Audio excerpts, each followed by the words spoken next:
News channel, सारा कुछ आप लोग समझ ही गए होंगे।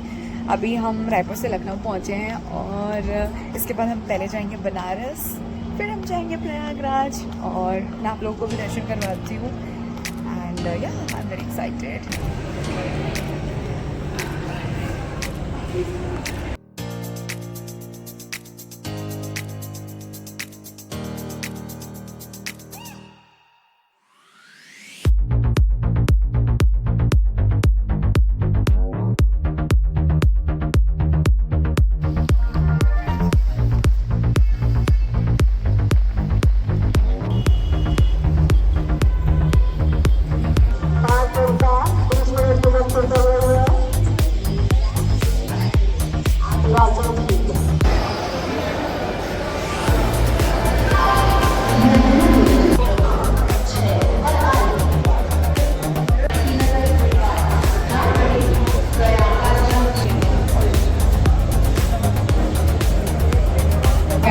लखनऊ रेलवे स्टेशन में और हमारी ट्रेन आई नहीं है अभी तक।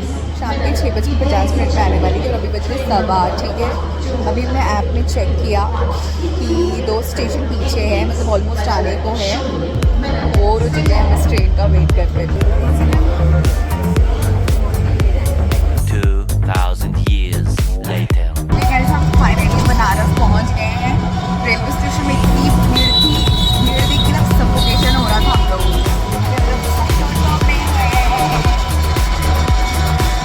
A few moments later. Hello guys, तो हम अपने प्रॉपर्टी पहुंच गए हैं। ये एयरबीएनबी प्रॉपर्टी है। This is so good. Room tour मैं बाद में बताऊंगी, ठीक है। फिलहाल हम रेडी हो चुके हैं, नहा वहा के मंदिर के लिए हम जा रहे हैं, निकल रहे हैं। और अभी बज रहे 4:30। जो हम कल से उठे, हम अभी तक एक भी बार सोए नहीं है। थकावट पहले हो रही थी, लेकिन जब नहाया तो बहुत ज़्यादा एकदम रिफ्रेशिंग सा फील हो रहा है। हम वापस आने के बाद सोएंगे, बिकॉज ना यहाँ पे इतनी ज़्यादा भीड़ हो रही है कि सबने बोला कि अभी सुबह ही दर्शन कर लो। लाइक सुबह जो भोर वाला दर्शन होता है। एक सेकेंड,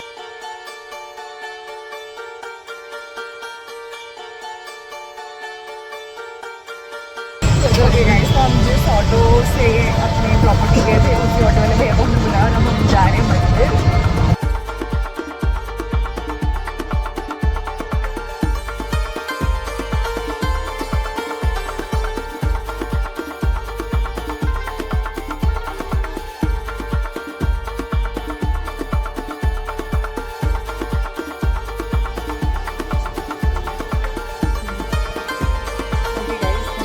उतर गया। अब हम जा रहे हैं मंदिर की तरफ।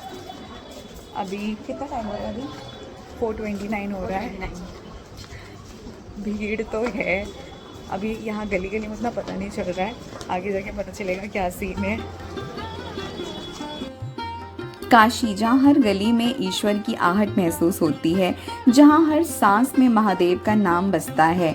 इस लंबी लाइन को देखिए, श्रद्धा और भक्ति से भरी हुई ये लंबी कतार, जहाँ हर भक्त की आंखों में केवल एक ही इच्छा है, वो है महादेव के पावन दर्शन की। लेकिन इस इंतजार में भी एक अनोखी शक्ति है, एक अलग ही एनर्जी है, क्योंकि यहाँ सिर्फ शरीर नहीं, आत्मा भी शिव में लीन हो जाती है। और फिर जैसे ही वो पावन क्षण आता है, जब बाबा विश्वनाथ के दिव्य स्वरूप के दर्शन होते हैं, हर मन, हर आत्मा महादेव की कृपा में विलीन हो जाती है और पूरा मंदिर हर हर महादेव के जयकारों से गूंज उठता है। ओके गाइस, तो हमने काशी विश्वनाथ मंदिर के दर्शन कर लिए और अब हम जा रहे हैं भैरव बाबा के दर्शन करने। ऐसा कहते हैं कि उनके बिना ये दर्शन पूरी नहीं होगी, तो हम जाते हैं।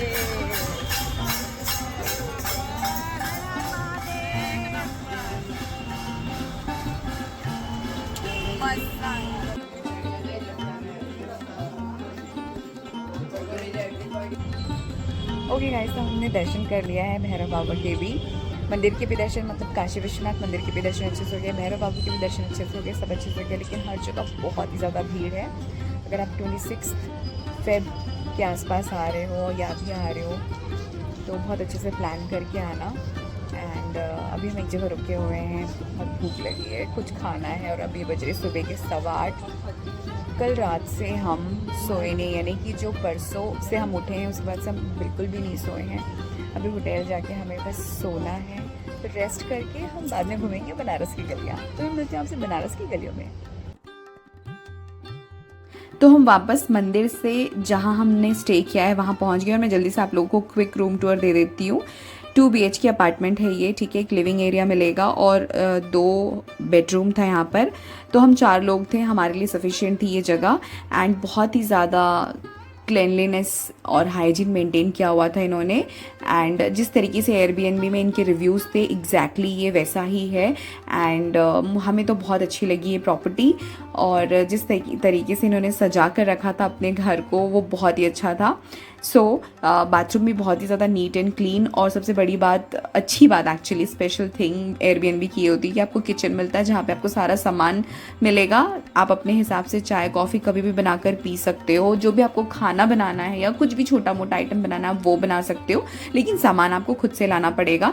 तो जब हम सो रहे थे मम्मी बाहर गई और दाल चावल सब्ज़ी खरीद कर लाई। तो मम्मी ने गोभी आलू की सूखी सब्ज़ी बनाई, दाल बनाया और आलू का चोखा बनाया, and it was super delicious. मुझे ऐसा लगता है बनारस की पानी में भी एक अलग सा स्वाद है कि खाना इतना ज़्यादा टेस्टी लग रहा था।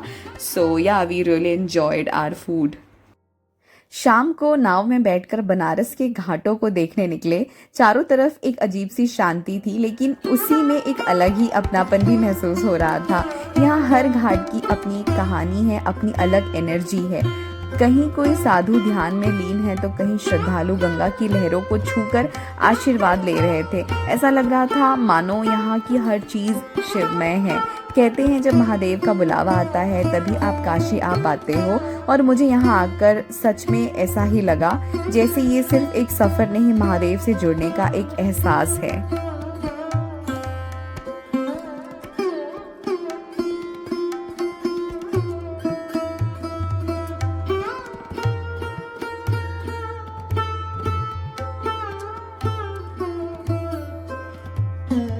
और फिर बनारस की घाट में बैठकर शाम को ढलते हुए सूरज को देखते हुए मसाले वाली चाय पीना और फिर अटरम चटरम खाना, मुझे तो बचपन की याद आ गई। जो जो चीज़ें मैं बचपन में खाया करती थी नॉर्मल बाज़ार से खरीद कर, बस वही सारी चीज़ें यहाँ पर भी मिल रही थी। And we were really enjoying that moment. बहुत ही मज़ा आ रहा था, ऐसा लग रहा था कि बस ये पल यहीं रुक जाए और हम यहीं पे बस जाए लिटरली।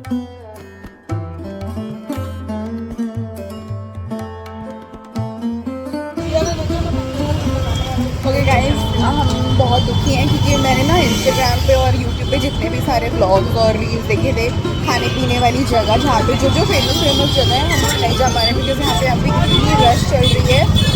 सारा कुंभ वाला क्राउड यहाँ आ रहा है तो हम वहाँ जा ही नहीं पा रहे हैं। 2.5-3-4 किलोमीटर ऐसे पैदल चलने की ज़रूरत पड़ेगी। अभी अंदर तक ऑटो नहीं जा रहा है एंड आज हम ऑलरेडी बहुत ज़्यादा चल चुके हैं तो हमारे में हिम्मत नहीं है। तो अभी देखते हैं क्या होता है, मैं आप लोगों को अपडेट। और फिर बनारस आकर अगर शॉपिंग नहीं की बनारसी साड़ी या सूट्स की तो फिर क्या फ़ायदा। तो हमें बाज़ार जाने का मौका तो नहीं मिला, ज़्यादा एक्सप्लोर नहीं किया, लेकिन हम जिस प्रॉपर्टी में रुके थे वहीं पर इनकी शॉप थी जहाँ से हमने बनारसी साड़ी एंड सूट्स की शॉपिंग की। And they have really nice collection. Okay guys, तो नाउ वी आर लीविंग। हम जा रहे हैं बनारस से प्रयागराज। हमारी ट्रेन थी बट हमने ट्रेन को कैंसिल कर दिया बिकॉज 2 सीट्स ही कंफर्म हुई है, 2 सीट्स कंफर्म नहीं हुई है, इसलिए हम बाय रोड जा रहे हैं। एंड इस प्रॉपर्टी को मैं लिटरली बहुत मिस करूँगी। सारा डिस्क्रिप्शन में डाल दूँगी डिटेल, आप चेक कर लेना। अगर आप कभी बनारस आओ, एयरबीएनबी चाहते हो, कुछ एक अच्छा होस्ट चाहते हो तो ज़रूर आप इस एयरबीएनबी को कंसिडर कर सकते हो।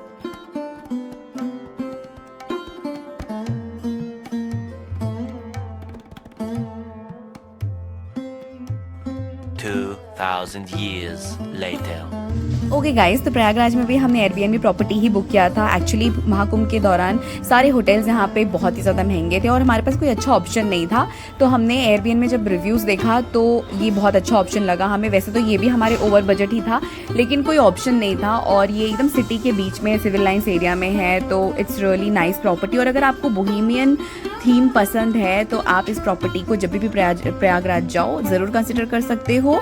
सकता है कि महाकुंभ के बाद इनके रेट्स थोड़े कम हो जाए, but overall I love this property.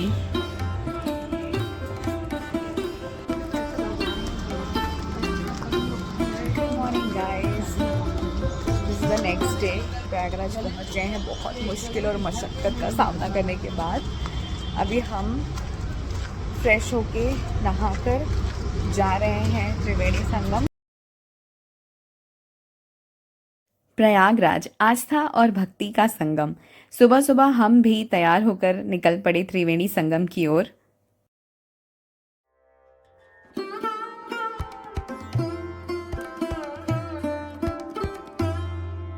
हर तरफ श्रद्धालुओं की भीड़, कोई पैदल आ रहा है, कोई रिक्शे से तो कोई बाइक से, लेकिन सबकी आंखों में बस एक ही भावना थी, आस्था और भक्ति की।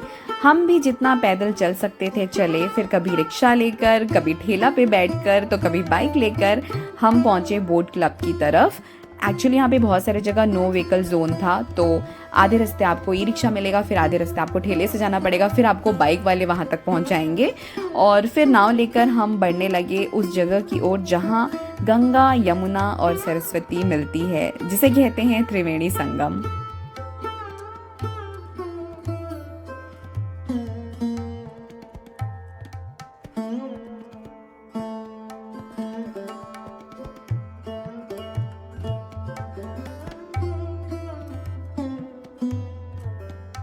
संगम पर पहुंचकर वो एहसास ही अलग था।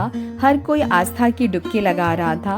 कहते हैं कुंभ में डुबकी लगाने से पाप मिट जाते हैं, पर मेरा मानना है हमारे हर एक कर्मों का फल हमें मरने से पहले भोग कर ही जाना होता है। ये पवित्र जल हमें बाहर से शुद्ध कर सकता है, लेकिन असली शुद्धि हमारे कर्मों से ही होगी और यही तो हमारा सनातन धर्म सिखाता है। अच्छे कर्म करो, सही रास्ते पर चलो, बस वही असली मुक्ति है। लेकिन एक बात जरूर कहूंगी, इतिहास में ऐसा मौका सिर्फ 144 साल में एक बार आता है और मैं खुद को भाग्यशाली मानती हूँ कि मैं इस महाकुंभ का हिस्सा बन पाई। ये सिर्फ एक मेला नहीं, यह सनातन की शक्ति है और आस्था का सागर है। वैसे तो मेरा बहुत मन था कि मैं पूरा महाकुंभ मेला बहुत अच्छे से घूमूं, एक्सप्लोर करूं, साधु संतों का आशीर्वाद लूं और अखाड़े विजिट करूं, पर ऐसा हो नहीं पाया। उसके लिए 2 से 3 दिन की ज़रूरत पड़ती है और हम सिर्फ एक ही दिन के लिए गए थे। तो वापस त्रिवेणी संगम से हम अपने बोट क्लब की तरफ बढ़ने लगे और हमने हमारे बाइक वाले भैया को पहले ही कॉल कर दिया था, तो वो हमें वहाँ लेने आ गए और वापस बाइक पर बैठकर हम पहुँच गए हमारी प्रॉपर्टी है सिविल लाइंस में। तो वहीं पर आसपास बहुत अच्छे स्ट्रीट फूड्स के ऐसे ठेले लगे हुए थे, तो हमने वहाँ पर छोले भटूरे पूरी भाजी ट्राई किया। बहुत ही ज़्यादा स्वादिष्ट थे, बहुत भूख लग रही थी, तो बस हमें लगा कि बस ये खा लेना चाहिए और लिटरली खाकर मन को बहुत सुकून मिला। आप कभी भी प्रयागराज जाओ तो छोले भटूरे ज़रूर ट्राई करना। फिर वापस हम रूम आए और कुछ घंटे की हमने नींद ली, क्योंकि 3 दिन से हम ठीक से सोए नहीं थे। फिर वापस 8-9 बजे के आसपास हमने पैकिंग स्टार्ट करी, क्योंकि हमें 2:50 में हमारी ट्रेन थी लखनऊ के लिए, तो हमें स्टेशन तक जाना था। फाइनली हम रेलवे स्टेशन पहुंच गए और फिर हम रात के 3:50 में ट्रेन में बैठे और अभी बज रहे हैं सुबह के 12:30। फिर भी हम लखनऊ नहीं पहुंच पाए। ट्रेन हमारी 4 से 5 घंटे लेट चल रही है।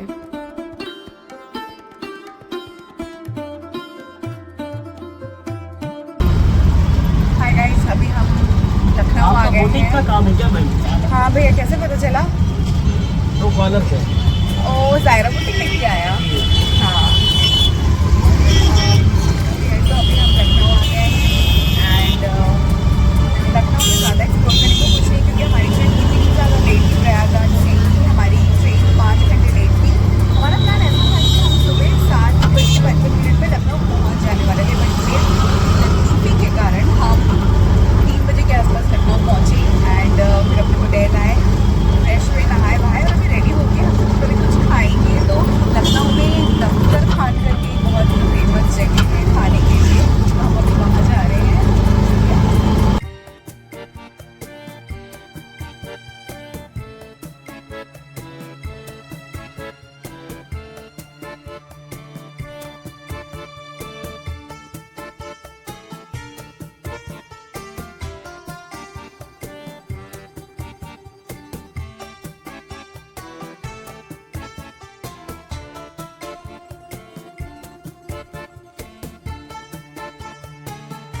और अभी हम आ गए हैं लखनवी चिकनकारी कपड़े जहाँ बनते हैं। मेरा हमेशा से मन था कि मैं जब भी लखनऊ जाऊँगी मैं ज़रूर चिकनकारी कपड़े जहाँ बनते हैं वहाँ जाऊँगी, लेकिन हमारे पास आज इतना टाइम तो था नहीं। फिर भी हमारे ऑटो वाले भैया इतने प्यारे थे कि वो एक जगह लेकर ही आए। और ये है एक मैन्युफैक्चरिंग यूनिट प्लस एक शॉप भी है, तो यहाँ पर कपड़े बनते भी हैं और बेचे भी जाते हैं। और ये जो दीदी है ना, ये इतने अच्छे से चिकनकारी वर्क कर रही थी कि इनको देखकर मेरी बहन को लगा कि मुझे भी सीखना चाहिए।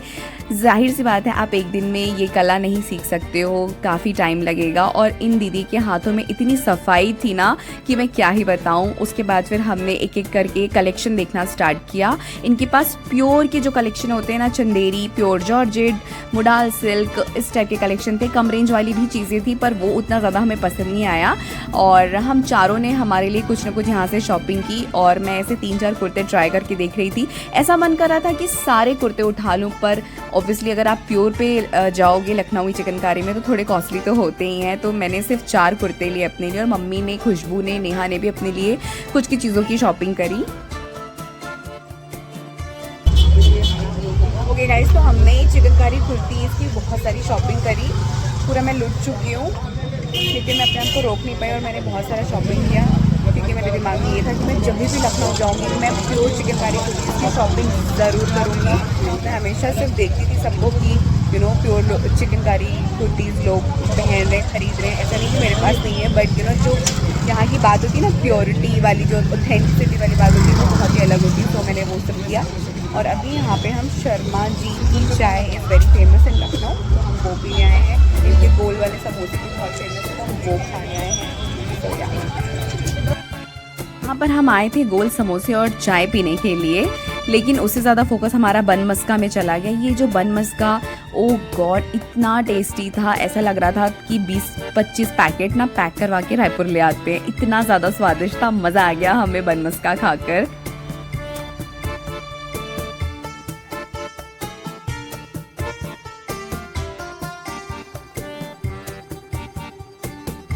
उसके बाद हमारा मन किया कि किसी अच्छे से कैफ़े में बैठते हैं, तो हमने गूगल में सर्च किया कि कौन सा कैफ़े लखनऊ में बेस्ट है। वैसे तो बहुत सारे ऑप्शन थे, लेकिन हमारे आसपास के एरिया में यही वाला कैफ़े को ज़्यादा अच्छा रेटिंग मिला, तो हम यहाँ आ गए।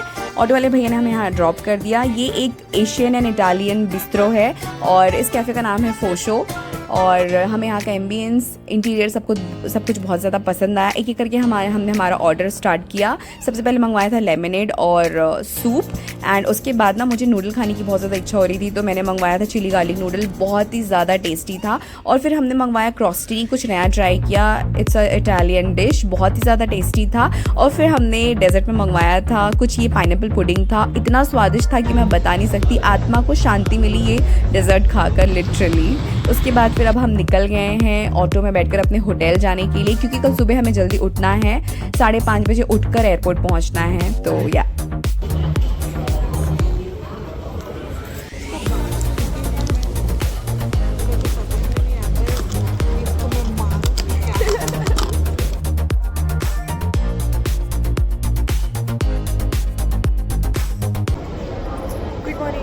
तो अभी हम लखनऊ एयरपोर्ट में और वापस अपने घर जा रहे हैं Raipur. This trip was so amazing, एक स्पिरिचुअल ट्रिप था ये हमारा। और उसके बाद लास्ट में अपने लखनऊ भी एक्सपीरियंस किया। बहुत ज़्यादा हम बनारस, प्रयागराज या लखनऊ कुछ भी एक्सप्लोर नहीं कर पाए, क्योंकि हमारे पास बहुत कम दिन थे। बट जितना भी हमने एक्सपीरियंस किया वो बहुत ही अच्छा था। काशी विश्वनाथ मंदिर के अंदर जैसे मैंने एंट्री किया, वो फीलिंग, वहाँ की एनर्जी ही कुछ अलग है। मैं ऐसे एक्सप्लेन नहीं कर सकती, वो वहाँ जाके आपको एक्सपीरियंस करना पड़ेगा। एंड या प्रयागराज का भी जो एक्सपीरियंस था, इतना रश है वहाँ पे, इतनी भीड़ है, हर टाइप के लोग आ रहे हैं और अपना आस्था की डुबकी लगा रहे हैं। आई मीन यार वो फीलिंग ही एकदम अलग है। ठीक है, जब हम लखनऊ आए, यहाँ के लोग इतने प्यारे हैं। एक्चुअली बनारस, प्रयागराज और लखनऊ, ये तीनों जगह मैंने ये एक्सपीरियंस किया कि यहाँ के लोगों की भाषा में एक मिठास है। इतने तमीज़ और तहज़ीब के साथ बात करते हैं। अगर मैं यहाँ 6 महीने रही ना, तो मैं भी ऐसे ही बोलना स्टार्ट करूँगी। लाइक हर चीज़ में हम लगा के बात करना, हम आएंगे, आप आइए, बैठिए, छोटा हो या बड़ा, तुम और हम, दैट्स इट। तू वन तो कोई चीज़ मैंने यहाँ सुनी ही नहीं है। सब यहाँ पे इतने प्यारे लगे मुझे। लिटरली मुझे बनारस, लखनऊ, प्रयागराज, ये तीनों जगह बहुत ज़्यादा अच्छी लगी। मैं ज़्यादा एक्सप्लोर नहीं कर पाई, मैं और ज़्यादा एक्सप्लोर करना चाहती हूँ। एंड या ये सब मेरे मन की बात थी इस ट्रिप को लेकर and that's it for today. अगर आपको ये वीडियो अच्छा लगा तो प्लीज़ मेरे चैनल को लाइक शेयर सब्सक्राइब ज़रूर कर देना। कमेंट करके बताना कि आपको ये जर्नी ये ट्रिप कैसी लगी, ये वीडियो कैसा लगा। ऑफ कोर्स आप मेरे साथ ट्रिप या जर्नी में करिए, बट ओवरऑल जो भी मैंने आपसे शेयर किया वो आपको कैसा लगा मुझे कमेंट करके ज़रूर बताना। एंड या दैट्स इट फॉर टुडे। तो मिलते हैं बहुत जल्द मेरी नेक्स्ट वीडियो में, तब तक के लिए ख्याल रखिए, bye, take care, much love, bye guys.